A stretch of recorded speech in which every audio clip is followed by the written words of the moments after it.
Everyone, welcome back to this channel. This is Kavya Agarwal. और बहुत बच्चों का एक क्वेश्चन होता है कि बिजनेस स्टडीज याद नहीं हो रही, मैम बीएसटी याद कैसे करें।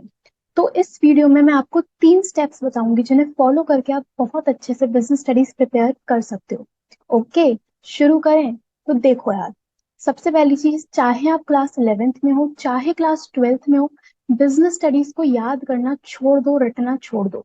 ठीक है, रटना नहीं है, याद नहीं करना। ओके, देखो आपको करना क्या है, सीधा सीधा 3 स्टेप्स हैं।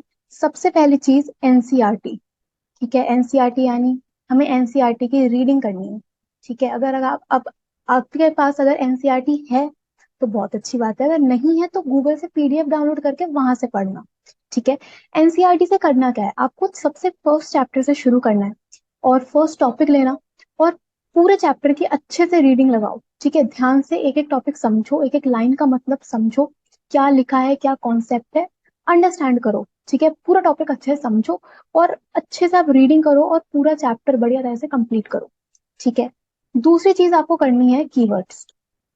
कीवर्ड्स का क्या करना है, अब देखो, आप जब पढ़ रहे होगे तो उसमें कुछ इंपॉर्टेंट वर्ड्स, कुछ कीवर्ड्स हाईलाइट करते चलो। ठीक है, जैसे अगर मैं क्लास 12th की बात करूं तो फर्स्ट चैप्टर मैनेजमेंट है। तो मैनेजमेंट की डेफिनेशन जब आप पढ़ोगे तो वहां पे 3 कीवर्ड्स हमें मिलते हैं, एक तो प्रोसेस, दूसरा इफेक्टिवनेस, तीसरा एफिशिएंसी। तो पढ़ते टाइम आप उन्हें हाईलाइट कर लो। ठीक है, अंडरलाइन कर लो, हाईलाइट कर लो अपनी बुक में। ठीक है, तो 2 चीजें आपको करनी है सबसे पहले, एक तो एनसीईआरटी पढ़नी है। ठीक है, क्या लिखा है टॉपिक में उसका मतलब समझो। ओके, दूसरी चीज आपको कीवर्ड्स मार्क करना है। राइट, तीसरी चीज जो कि इंपॉर्टेंट है वो है फ्लो चार्ट्स। ठीक है, अब फ्लो चार्ट से मेरा मतलब क्या है कि आपने एक बार पूरा चैप्टर पढ़ लिया, ठीक है, कीवर्ड्स भी मार्क कर लिए, उसके बाद आप एक सेपरेट नोटबुक बनाओ जिसमें आप फ्लो चार्ट्स बनाओगे सभी चैप्टर्स के।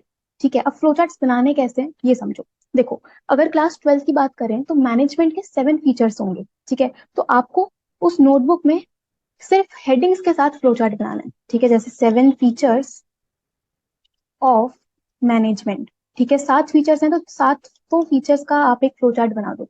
ठीक है, हम बात करते हैं ऑब्जेक्टिव्स ऑफ मैनेजमेंट की।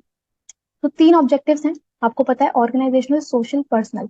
तो एक फ्लो चार्ट इसका बना दो। उसके बाद ऑर्गेनाइजेशन में भी आपके 3 पॉइंट्स आते हैं, सर्वाइवल, प्रॉफिट, ग्रोथ।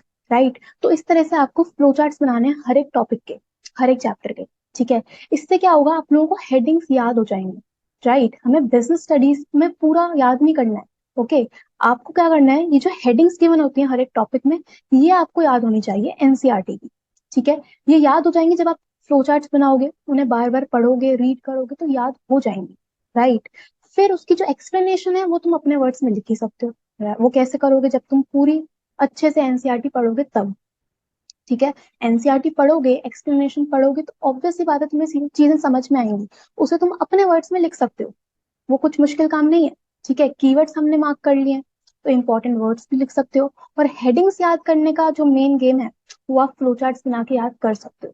ठीक है, ये फ्लो चार्ट्स बनाओगे, इन्हें बार बार पढ़ोगे तो वो पॉइंट्स आपके माइंड में सेट हो जाएंगे, गारंटी है इस बात की। ठीक है, तो इन 3 स्टेप्स को फॉलो करके आप बहुत बढ़िया तरह से बीएसटी प्रिपेयर कर सकते हो। ठीक है, हमें पूरा पूरा याद नहीं करना है। बच्चे इसी में लगे रह जाते हैं कि हम याद क्या करें, यार याद नहीं करना, ये फॉलो करो स्टेप्स को। ठीक है, एनसीईआरटी पढ़ो, ध्यान से एक एक लाइन पढ़ो, भी टाइम है बोर्ड्स में। राइट, कीवर्ड्स मार्क कर लो और फ्लो चार्ट्स बनाओ। ठीक है, अब अगर हमें एनसीईआरटी पढ़ते टाइम कुछ भी इशू आ रहा है, ठीक है, कोई टॉपिक नहीं भी समझ में आ रहा है तो तुम मुझसे पूछ सकते हो। ओके, आप मुझे कमेंट्स में पूछ सकते हो या इंस्टाग्राम पे मैसेज कर दो, वहां भी पूछ सकते हो। बट रीडिंग करना जरूरी है। हम्म, उसके बाद कीवर्ड्स मार्क कर लिए और हमने फ्लो चार्ट्स बना लिए। ठीक है, तो फ्लो चार्ट्स आप एक पेज पे ट्राई करो कि एक चैप्टर आपका आ जाए। ठीक है, ज्यादा बड़े फ्लो चार्ट्स में आने, तुम एक पेज पे एक फ्लो चार्ट बनाओ, एक चैप्टर का फ्लो चार्ट बनाओ, खत्म। ठीक है, तो इससे आपका 12-13 पेज में पूरा बिजनेस स्टडीज हो जाएगा 12th में। ठीक है, तो इन स्टेप्स को फॉलो करो, एक चैप्टर करो, रीडिंग लगाओ एक चैप्टर की, कीवर्ड्स मार्क कर लो, फ्लो चार्ट बना लो, उसे बार बार पढ़ लो। ठीक है, तुम्हारा एक चैप्टर बहुत अच्छे से हो जाएगा और कॉन्फिडेंस पे आएगा। ठीक है, तो इन स्टेप्स को फॉलो करना और देखना जरूर कि आपका क्या इंप्रूवमेंट हो रहा है या नहीं हो रहा। राइट, अगर होता है इंप्रूवमेंट तो मुझे कमेंट्स में बता देना।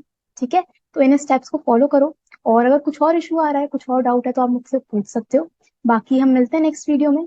Thank you so much.